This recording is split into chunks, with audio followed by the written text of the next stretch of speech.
Well, it's been 2 weeks since Vance Boelter carried out the murder of former House Speaker of the state of Minnesota, Melissa Hortman, and her husband, Mark, as well as the shootings of State Senator John Hoffman and his wife, Yvette. And while we wait for Boelter to go through his legal procedures, I wanted to pay attention to some of the things that I believe the media is doing to two sides of the issue. The obvious issue that Maga Vance Boelter was definitely driven by MAGA principles to go ahead and try to wipe Democrat legislatures from the state of Minnesota off the face of the earth because they had political beliefs that were opposite of his. And I'm going to go ahead and do that by showing you clips from several interviews, not only from local news affiliate anchors regarding the situation as it unfolded on Saturday, June 14th, but also by showing how some of the approach of the reporters interviewing David Carlson, Vance Boelter's lifelong friend, and how Boelter's basically just kind of aw-shucksing the whole thing regarding Boelter's political beliefs and sort of waving them off and trying to make it look like he's just a good guy who fell into down the wrong rabbit hole. And I'm going to go ahead and show these clips to demonstrate what I feel is an honest, sort of orchestrated attempt to not put the blame in the right spot and to try to back away from truly putting the blame for this kind of political violence into the hands of the people who are continuing to drive it and have had a history of driving it since the start of this entire movement in 2016 when Donald Trump went down the escalator. And of course, having mentioned the word Trump, that is the basic reason and the start of all of this political violence that has led up to the murders of the Hortmans, as well as the way the government in the United States is currently carrying out its destruction of democracy. So I wanted to talk about here and show you with regard to what I'm saying about the local affiliates here in Minneapolis, just like the national news affiliates, ABC, CBS, NBC, both citing an issue like this politically, is how in a situation like this,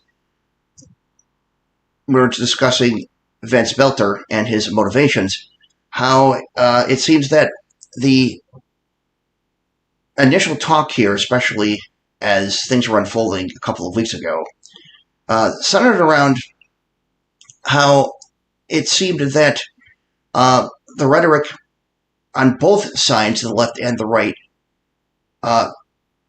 apparently was contributing to this, or at least was the thing that was being blamed in this particular clip. Here is WCCO news anchor Heather Brown and news anchor Derek James, and they begin to discuss what they feel to be the political atmosphere in the country and how they think it's contributed to what Boelter carried out. In Washington, D.C., we just got through a very, as you mentioned, a very divided session where some difficult words were said between both parties. And it just feels, and I mentioned this to Senator Duckworth, a Republican from Lakeville, our state senator here, it just feels like we are not doing a great job of coming together. Mm-hmm. Well, it's one of the reasons that Representative Emmer and McCollum and Senator Smith and myself and our entire delegation. When Heather is talking about the difficult session here in the state of Minnesota, she was talking about the budget that was recently just hammered through regarding Democrats and Republicans and the difficulties that they went through. And the district department was, being the speaker, was in large part handling those negotiations. But more to the point, the legislation that was passed through in the budget resolution that was passed here in Minnesota. The battle that went on between MAGAs, who are former Republicans, now I just call them MAGAs, and Democrats, is typical of what's going on in most states of the country. And the difficulties that are coming from as far as rhetoric and vitriol and the difficulties being presented in all of these budget meetings and clashes is coming from the MAGA side. They're the ones who are trying to destroy government. They're trying to censor free speech. They're trying to destroy minority people and disabled people and their ability to function as normal citizens in those states. And they're trying to tear down everything that we've come to know as functional government here. And to say that this issue is a two-sided left and right kind of thing, to me, is not trying to get to the point, and it's not truly trying to seek what largely has happened here and contributed to the murders. The battle because of the fact that the actual motivations and the type of violent vitriol and rhetoric has come from the MAGA side, including Donald Trump. And here is another affiliate here, KARE 11 News, talking about, this is after when the manhunt was on, and they had the media, both national and local, had come to Boelter's partial residence here, where he had lived with roommates on a couple of occasions a week, when he was running around doing whatever it was he had his fingers and hooks into, which to me looks very suspicious because of all the things that he was drifting around doing and getting involved in, and very unstable. And when this particular reporter begins to talk about what Carlson told her, it seems to be very sanitized and sane-washed. And it seems like David Carlson just trying to rationalize everything that he has seen, or at least what he wants to say, or tell everybody about what he thinks of his friend Vance Boelter. David Carlson, his roommate, went inside for us when I asked him, hey, can you show us that book he wrote? Apparently he had written a book about the church, and that overall he was a very good guy. His roommates, his friend, clearly just dumbfounded at the events that have happened today and the events that are now being linked to their roommate. David Carlson could not walk out with any book that he was talking about, and that was because police had already come and gone, and they had taken a lot of his items, presumably as evidence. And you can see some people walking inside right now as we speak here. We even asked about Mr. Boelter's political affiliations, and David Carlson, once again his roommate and best friend, known him since 4th grade, did say Boelter voted for Trump and that he was a strong supporter, but he hasn't really talked about politics lately. And from what his friend knew, he had no idea that Boelter was interested at all in local or state lawmakers as well. His friend didn't even know the names of the lawmakers who were attacked today. He had no idea, the friend had no idea of Boelter even going to the state capitol. Once again, he never talked about state lawmakers. And that is some of the political affiliations that he told us about. Although he did have some ties in the Congo, apparently he flew out to D.C. to meet with an official from the Congo. Now, I have absolutely no doubt in my mind that David Carlson didn't know a thing about what Vance Boelter was planning, where he was going, what he was up to, who he was going after, and exactly what it was that he was trying to carry out. But this notion where Carlson seems to aw shucks everything and make it look like Vance Boelter was just a regular guy who just had no idea that he was planning anything of this sort.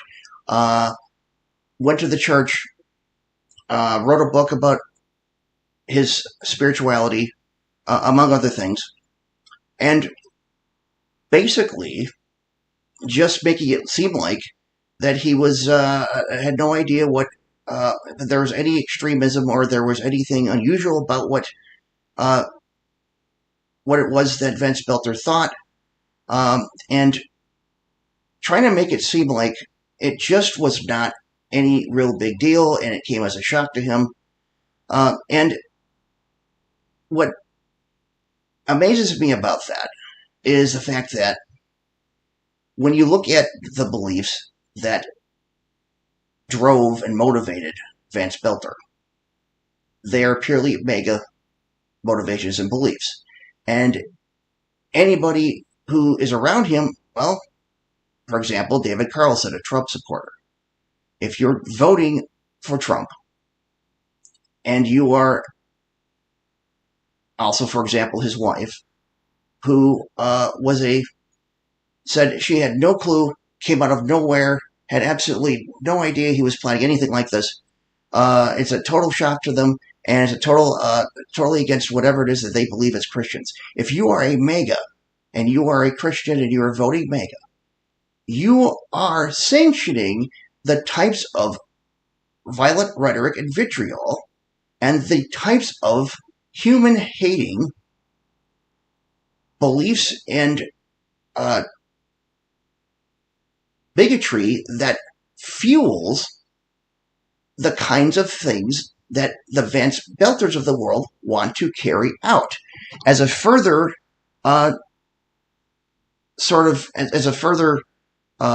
demonstration of this, here is Carlson talking about abortion. This is Fox 9 when they interviewed him on the day during the manhunt was going on. To the military stuff, but it was just we were always like that. Me and him, we used to play army men. How long had you guys known each other? Since 4th grade. It's been 45 years, 50 years. God, it's been longer than that. Yeah, it must have been longer than that. Since I was 12, probably. 4th grade. How old were you? Forever we've been friends. Yeah. And then, did you link him up with this house to live with you? Were you excited about that 2 years ago? well, he's been living up here for a while. He was living in Bloomington. He was a manager of a food place. Yeah. And then he quit the job and he went down to Africa, got things going down there, said he wanted to start his own companies. So the security company, was that fully formed, or was that just an idea? No, that was just some fantasy. It was you talk about it, but there was no movement on that part. So there's the oh golly gee shucks kind of moments where I'm talking about, where we see Carlson just sort of passing off what he and Boelter usually discuss, or what kinds of things they talked about. Here he knows this guy for 45 years of his life, but doesn't know a thing about any kind of extremist political views or political affiliations. Everything's just fine. He hated abortion in the 90s, or he hated abortion, but we didn't really talk about it a whole lot. We didn't go through over political views. He never said a whole lot of anything to me about what he actually felt. And it just seems like if you are a reporter and you are doing your job here and you're looking into and you're understanding that the type of atmosphere that we're living in today, and what is going on in this country, that your first thought would be digging further and deeper into where all of this came from that drove Boelter to do this. That being rooted in MAGA and Donald Trump types of rhetoric and behavior. And then to sort of listen to what he's saying, but then not ever really try to drill down deeper and not catch on to that it sounds very much like he is just trying to pass everything off and not make it look like any of the political affiliations that Boelter had were contributors to this. We go over to also Fox 9 in Minneapolis. Sit down Similar kind of thing. With the roommate that I spoke with before. I learned a little bit more information. David Carlson has known Vance Boelter for 40 plus years. They met in the 4th grade. So that's how Vance got kind of connected to this location here in Minneapolis. He said that he didn't really hold a lot of really strong political beliefs, but he was staunchly anti-abortion. So that is a view that he really knew of. Okay, so that's as far as Carlson wanted to go with it. As far as at least from this reporter's point of view, she continues a little bit further in the evening news report here after the day is wrapped up. Okay, Mary, what have you learned here? Well, Karen, I think the big question for everyone is what would lead someone to do this? You know, what in their life might spark them to go on this violent rampage? And while we don't have the answers to that question right now, we are learning more about what was happening in Vance Boelter's life leading up. Well, I have to personally disagree. If we're thinking about that question, knowing what we knew way back 2 weeks ago on this very day, what Carlson had said about Boelter being a Trump supporter, what Carlson had said about his anti-abortion stance, what we've seen about regarding the videos over in Africa and the Congo, with Boelter doing sermons for the Christ for Nations church, and then his LGBTQ stances, as well as the things that he basically stood for as a person who was involved in nationalist extremist politics. And you can pretty much draw a conclusion, or at least make an inference, that there is some deeply held motivation from the MAGA beliefs and MAGA side of the aisle here. There's a Fortune magazine story that came out on the very day that this manhunt was ongoing, and these same reporters were interviewing David Carlson. And it talks about how, according to his website for his company, Praetorian Guard Security Services, Boelter is listed as Director of Security Patrols, while his wife is listed as President and CEO. So, and that being the head of that company, and being on that website, there appeared the same police cruiser, the same vehicle, the one in which the decals, the fake police vehicle with the lights, the one that he placed the decals on to make it look like it was an actual police cruiser. And so this whole thing about Carlson and what he was talking about, how he was trying to sort of fend off everybody and make sure that things sort of were soft pedaled and didn't sound as bad as they actually could have been, actually were with regard to Boelter, says this company was just a fantasy. And in reality, the company was real, and apparently Boelter was running the company. And the big takeaway here is that the media, in talking about Boelter and talking with David Carlson, seem to talk to him and seem to have the same types of interviews. And the real fascinating thing with regard to how this story is being covered is there's an AP story that came out basically a few days after everyone was interviewing him. And this reporter, you see the photo here. All of these reporters talked to Carlson. All of them had a chance to ask him the same questions. He talked to them publicly and some of them privately. And all of a sudden, out of all of those reporters and national reporters, the AP comes out with a story. It says that that Carlson admitted that Boelter had a darkness inside of him. The guy with the mask, I don't know that guy, Carlson said in a telephone interview with the Associated Press, recounting his decades-long friendship with a man he likened to a brother.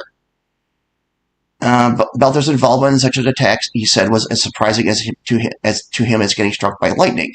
There was a darkness that was inside of him, Carlson said. He must have kept it hidden. As authorities piece together Boelter's movements and motivations, Carlson and others are conducting their own inventory of their interactions with the one-time pastor, wondering whether they missed any red flags. Boelter is the married father of 5, but often stayed at Carlson's home in Minneapolis to shorten his commute to work. In hindsight, Carlson said Boelter was a sick man and needed help, even if those around him didn't realize it in time.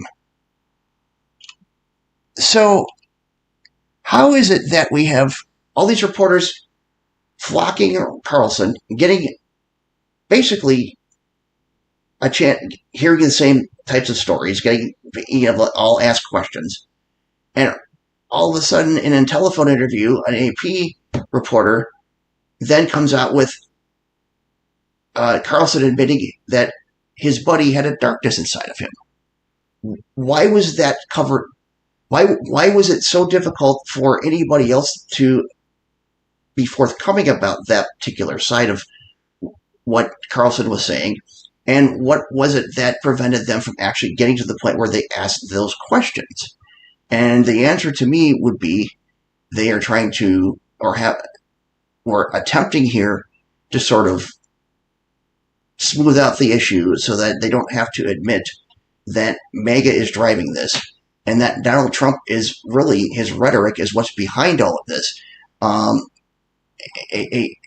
man who has said many violent things on many occasions. And just the other day, Donald Trump put out another Truth Social post where he said he was once the hunted, now he's the hunter.